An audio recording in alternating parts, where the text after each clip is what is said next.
to ask about. What about thermal bridging? Well, what do you know about thermal bridging?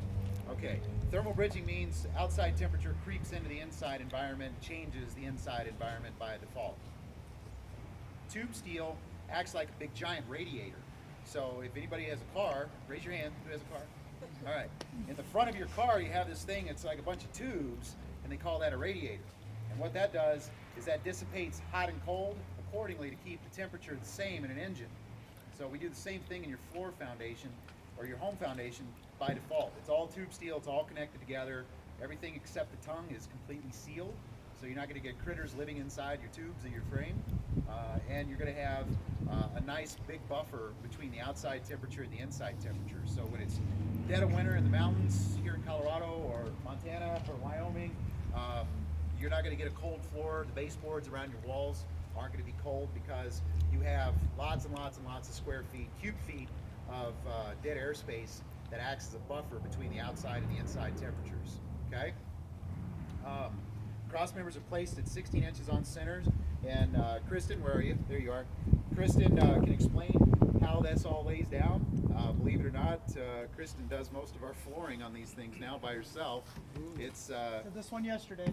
yeah, it's not a Say hi. complicated, involved Hi, Mom. process.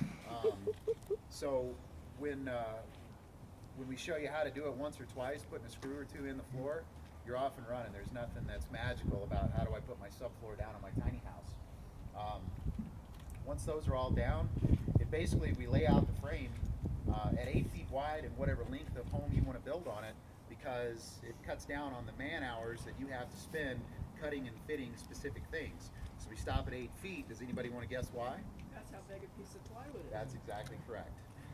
Pieces of plywood or subfloor sheeting are 8 feet wide, 96 inches, and you're going to stand your wall all the way out here on the edge, and then you're going to put your sheeting on the outside of that, and then you're going to put your siding, your fascias, your soffits, your window trim on the outside of that. Does anybody know what the max width is for DOT? 8'6". 8'6". Good.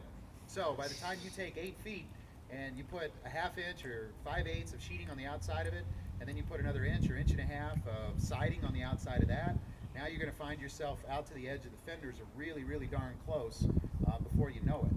So if anybody says, I want a trailer that's 8'6" wide, problem with that is as soon as you build your frame and start putting something on the outside of it, now you have a permitted load anytime you want to move your home on a public highway. So if you start at 8'6" and you build out from there, it becomes an oversized load. That's why we take some of the guesswork out for you guys. Make sure you start at 8 feet so you finish inside of 8'6". And I'm not a huge guy, but most people aren't going to notice 1 or 2 inches at the end of your fingertips. As long as you can do this inside the house, 7'4" or 7'6" isn't going to be a deal breaker. You're not going to feel that extra square footage in the width. We'd rather you go long or do a bump out over the front or the back of the home. We have goosenecks that you can go out over the gooseneck another 40 or 45 square feet and kind of have a second story or split level home, if you will, where the master suite's up over the front of the trailer and the living area and the kitchen and the dining room are all down on the